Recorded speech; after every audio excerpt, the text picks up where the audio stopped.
All right, Shalom. I want to start by giving all praises, honor, and glory unto Yahweh, Bahashem, Yahweh Shai, Bahashem, Rachak Wadash. Double honors to the apostles and the elders of Great Millstone who teach and rule well, and also to their elders, the men that taught them. I pray the Lord have peace, blessings, and mercy upon the households of the hopeful elect. This is the brother Shema Wan from the Great Millstone Houston Church. And real quick, I want to come with a lesson, as the title says, how can you find your life in captivity? Dot under the wicked, and just keeping that mindset of first and foremost understanding we are in captivity according to prophecy because it was in our minds to go astray. We got punished, we got dealt with into the hands of our enemies. Now we acknowledge our offenses and we see what it's like living underneath a godless ruler who does not fear the Lord, does not acknowledge the Lord in any of his ways, and who has a perpetual and perfect hatred towards the Lord and his chosen people.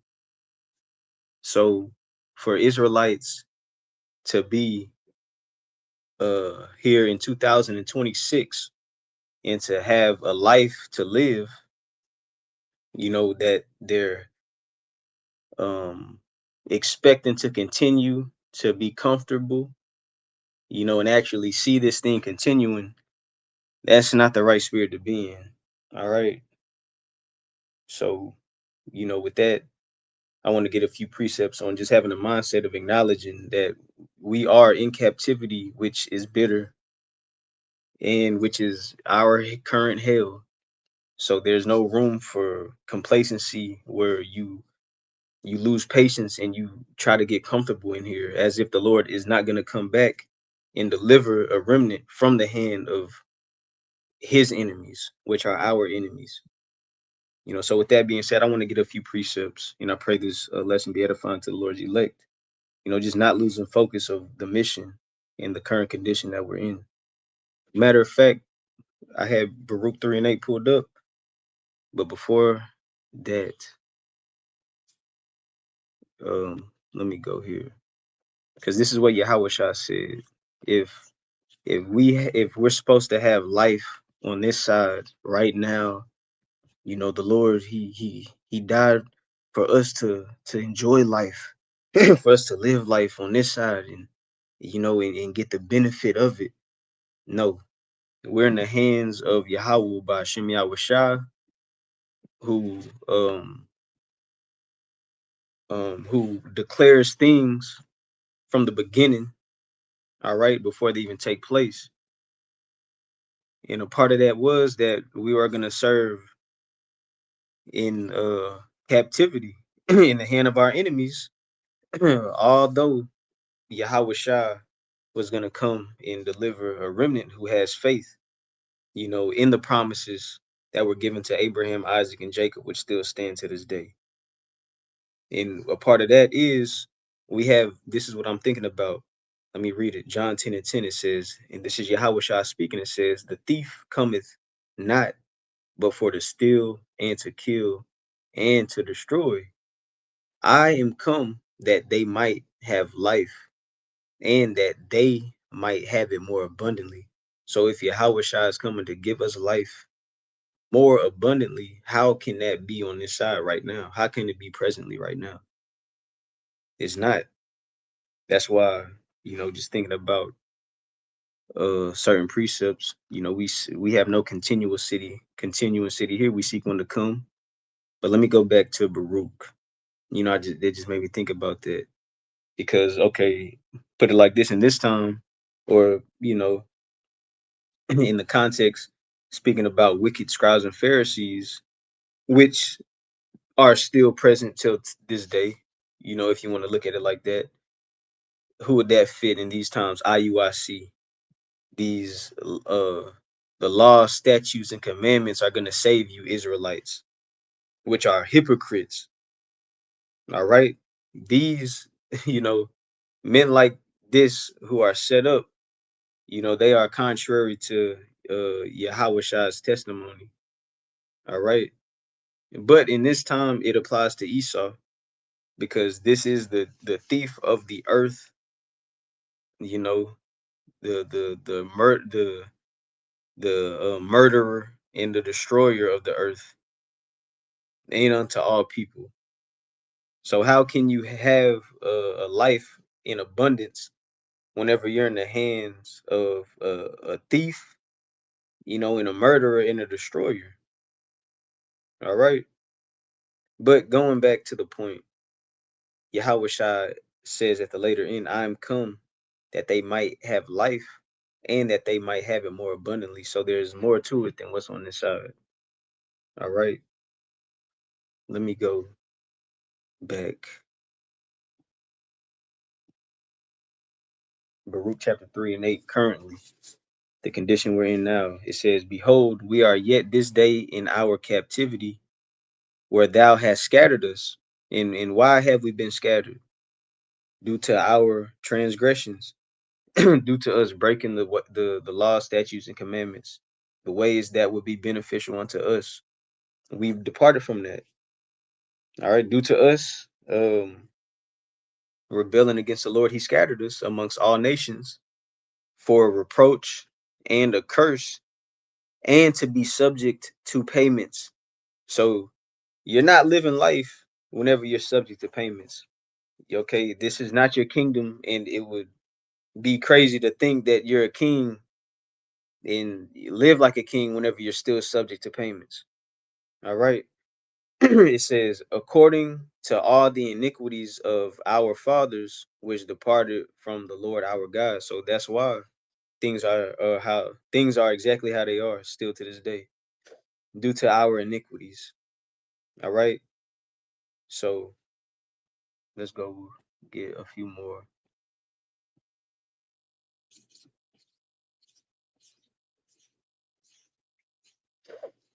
Micah chapter 2 and 10. It says, arise ye and depart, for this is not your rest. Why? Because it is polluted. It shall destroy you, even with a sword destruction. So getting comfortable. Matter of fact, let's look up rest. It says H4496. And it says comfortable, ease, quiet, still, a resting place, quiet place. All right. So it says, arise ye and depart, for this is not your rest. This is not our comfort. This is not our quiet place. This is the place where we're subject to payments. Also it tells you in Daniel, the 7th chapter, where the saints are going to be worn out. The saints of the Most High are going to be worn out, meaning constantly harassed. So how can you have rest in a place like that? All right. In understanding, we'll get it. We're giving it to the hand of our enemies. It says, arise ye and depart, for this is not your rest, because it is polluted. Real quick. Polluted, unclean, impure. It says to defile. It says ceremonial or moral sense. Defile self, pollute self, to make self unclean, utterly.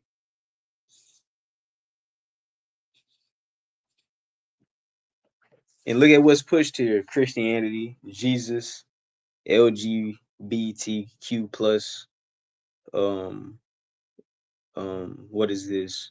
Toxic masculinity, the American diet on all aspects, all levels, even the clothing, the entertainment, the music, the food, the relationships, whatever the fuck that means.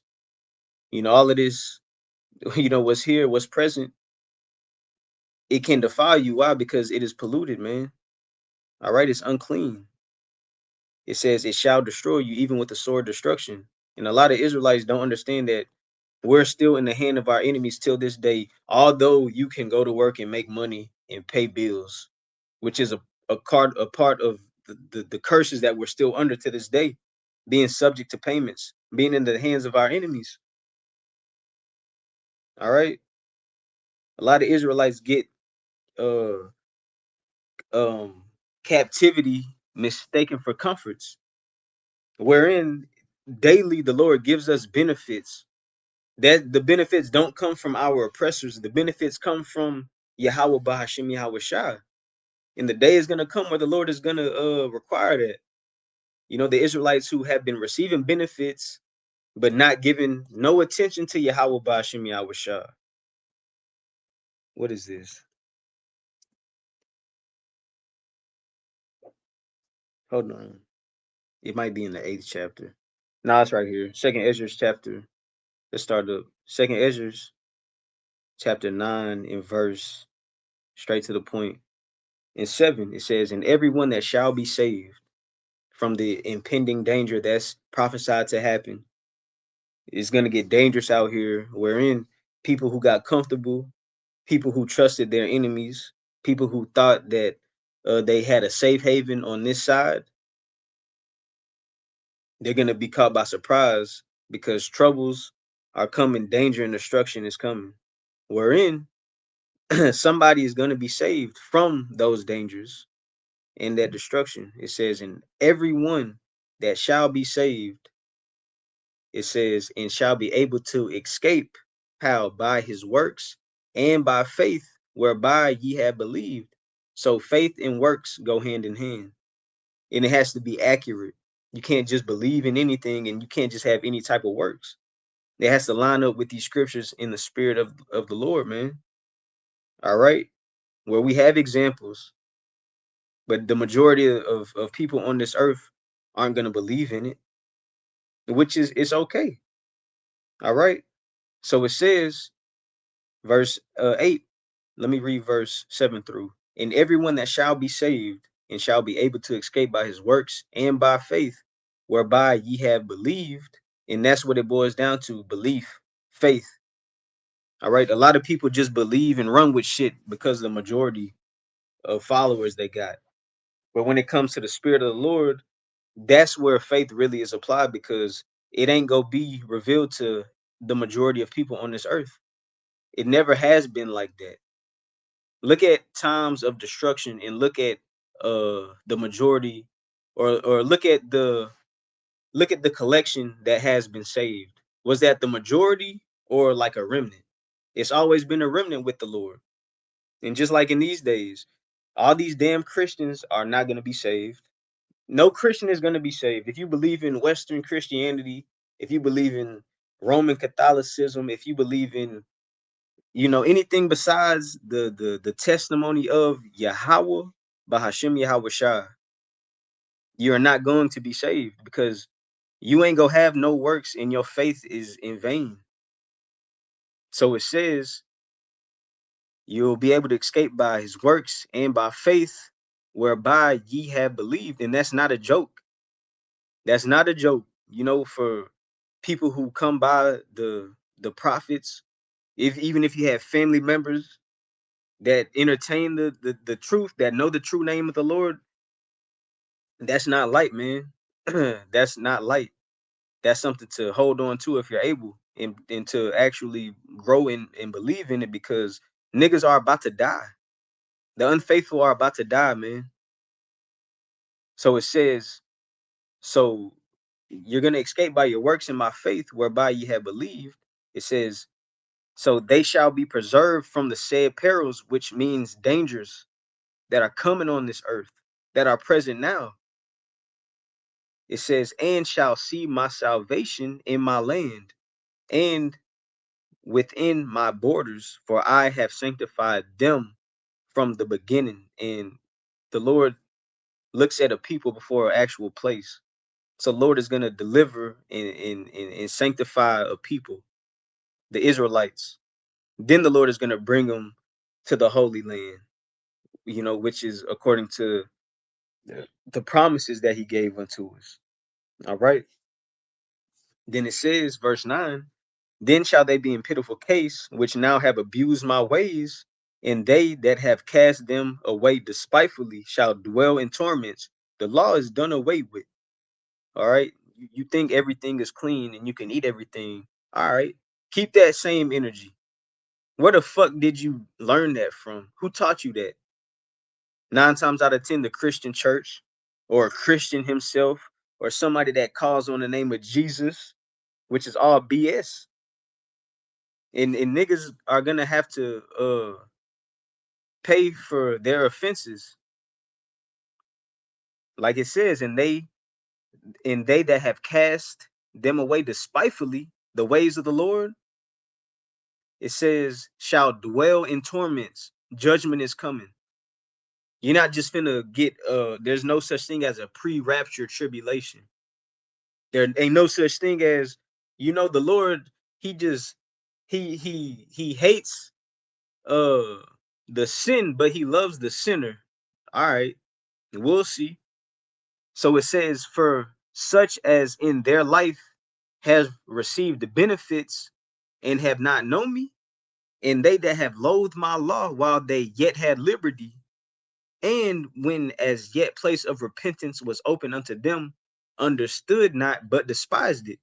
Y'all thought it was a y'all thought um whoever it could have been a family member, could have came across, the videos of the prophets, could have came across them in real life, could have, however it happened, you didn't take it serious. You despised it. It gave you a bad taste in your mouth. It turned you off. It wasn't pleasing to your wicked ass ears or to your wicked ass ways. So guess what? If you despise that, it says verse 12, the same must know it after death by pain. So in this time, now that you're back in the flesh, judgment is gonna come. That's how it happens. All right. So now in this time, now that you're back in flesh, how it says the same must know it after death by pain, because now you came back into your reincarnation in this time. And now this is the time for judgment. Tells you that in Second Ezra, the seventh chapter. But just thinking about that, this ain't your rest, man.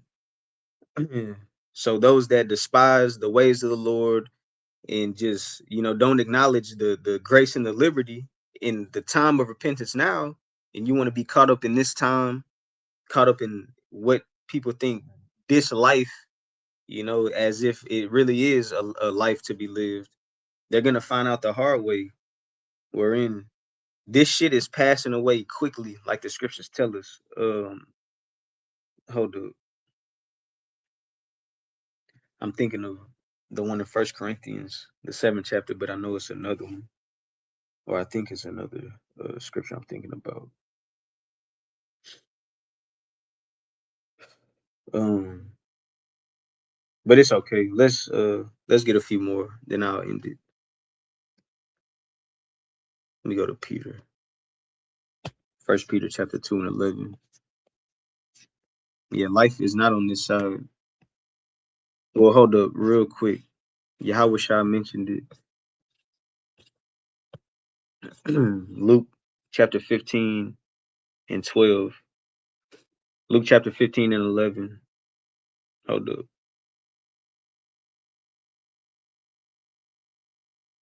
Nope. Hold up. Luke 12 and 15. Luke chapter 12 and verse 13. So it says greed denounced. And that's a lot of, that's a lot of people's that's attached to a lot of individual spirits on this side, that greedy spirit, just want as if it's gonna sustain you, or as if it's gonna do something for you, but understanding, uh, being satisfied with our daily bread, like the scriptures tell you, having enough to get to make it through. Because understanding this ain't it, whether we have the abundance or if we don't, like the scriptures tell you, knowing how to be abound in the base and learning to and being content with that, because the Lord controls all of that. All right, hold up. Let me read this. Greed, the definition of greed, it says intense and selfish desire for something, especially wealth, power, or food. That was the definition for greed. And that's the little heading before Luke 12 and 13. So it says greed denounced. That's the heading. So Luke chapter 12 and 13, it says, and one of the company said unto him, Master, speak to my brother that he divide the inheritance with me. And he said unto him, so this is Yahweh Shah's reply, man, who made me a judge or a divider over you? And he said unto them, take heed and beware of covetousness, for a man's life consisteth not in the abundance of things which he possesseth. So it's not according to, what you got, your goods, your wealth, your property. It's not about that. Life is more to it than that. But that's shit that catches the eye because temporary, temporary joy, temporary feelings come with that shit. Get moved by other people's opinions and their likes. You know, it has a weight on this flesh, especially in a condition where you've been beaten down and downtrodden, for generations. But the the spirit ain't weighed down by fleshly shit like that. If you're able to acknowledge that this here on this side is not it. Nothing on this side is enough, to be compromised or to fucking just settle down and just to settle for. We have more, we have life in abundance coming, like Yahweh Shah told us. But it says, and he spake, no, Salaki, verse 15, it says, and he said unto them, take heed and beware of covetousness, for a man's life consisteth not in the abundance of things which he possesseth. So it don't matter about what you got, you know, what you're involved in, the tangibles, just shit to get you caught up on this side. Because the day is coming where everybody's gonna be tested, wherein you think you're gonna have a life to save, understanding Yahweh Shah is coming back to to gather those that belong to him, not to this world. All right. And that's one of the main things that Esau, comes with his distractions, bribes, the what seems to be good, comfortable, and what seems to be is not. This is a temporary passing through for us. This is not real life. Our life is here with Hamashiach, like it tells you in Colossians, the 3rd chapter. Colossians 3 in verse 3, it says, for ye, I'll start at the top. If ye then be risen with Hamashiach, seek those things which are above, where Hamashiach sitteth on the right hand of the Most High, Yahweh Bashim Yahweh Shah. And that only takes place if you have a quickened spirit. It tells you that in what is that, Ephesians, the 2nd chapter. The Lord quickened us in our trespasses. Where, now um it's no more just living on a surface level on this side, just being a part of whatever you could find or whatever, however you could fit in to get in. That changes because it says you will seek the things which are above, spiritual things. No more carnal. That's it. Just carnal level, basic ass mindset, simple mindset. Now you're talking about spiritual matters which lead to life. It says, so set your affection on things above, your desires, affection, G5426, to have understanding, be wise, to feel, to think. So the things that you feel, think upon, to have an opinion of oneself, think of oneself, to be modest, not let one's opinion, let me see, and this is for affection. So going into, things that can weigh on your mind, it says, number 2, to think or judge what one's opinion is. Number 3, to be of the same mind, agree together, cherish the same view, be harmonious. And those are things that you can get attached to, you know? So it says, so set your affections on things above, not things on this side, things above. It says, not on things on the earth.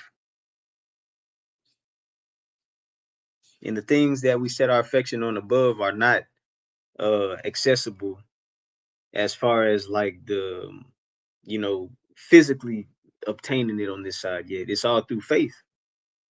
Right now it's all through faith. But that's why a lot of people are gonna get caught up because their lack of faith. Just like during the days of Noah, people didn't think a flood was coming, but they saw Noah building the ark. The building was boring. It seemed to be pointless, but guess what? The flood came. So just like right now, we set our affections on things above, the kingdom, what's to come, prophecy. All right, not things on this earth, which is gonna pay off. Is gonna be a benefit, man. So it says, "For ye are dead, and your life is hid with Hamashiach in Yahweh Bashim Yahushua." So our life is on hold. It's concealed. It's locked up right now. So nothing on this side will open it up.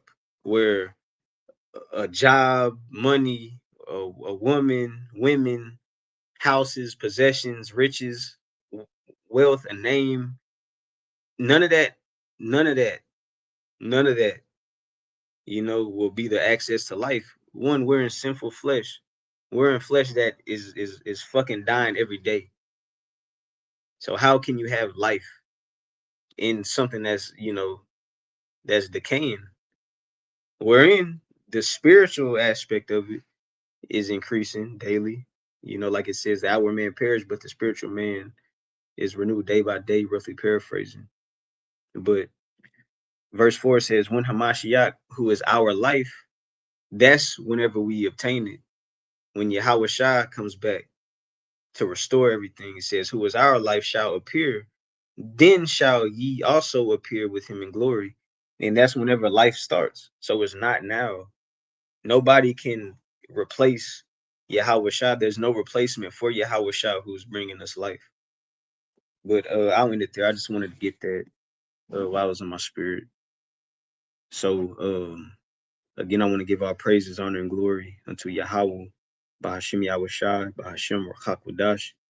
Double honors to the apostles and the elders of Great Millstone who teach and rule well. And Lord willing, until the next time I say Shalom.